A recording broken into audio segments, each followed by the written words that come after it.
President Obama had the honor of speaking before the British Parliament at 900-year-old Westminster Hall. He emphasized the strength of the special relationship between the U.S. and Britain.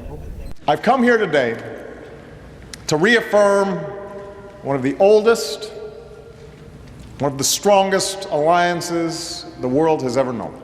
Mr. Obama disputed the contention that the influence of America and Britain in the world is waning. That argument is wrong. The time for our leadership is now. It was the United States and the United Kingdom and our democratic allies that shaped a world in which new nations could emerge and individuals could thrive. The president spent the earlier part of the day at 10 Downing Street with Prime Minister David Cameron. Much of their talk concentrated on the upheaval in the Middle East and the NATO military mission to protect civilians in Libya.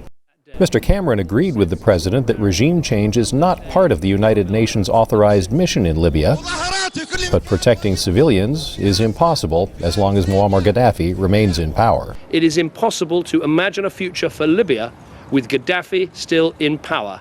He must go. Mr. Obama said NATO-led forces in Libya are making progress, and Mr. Gaddafi is under more pressure to leave. Given the progress that has been made over the last several weeks, that Gaddafi and his regime need to understand that there will not be a let-up in the pressure that we are applying. Mr. Cameron also expressed support for the president's controversial stand on the Middle East peace process.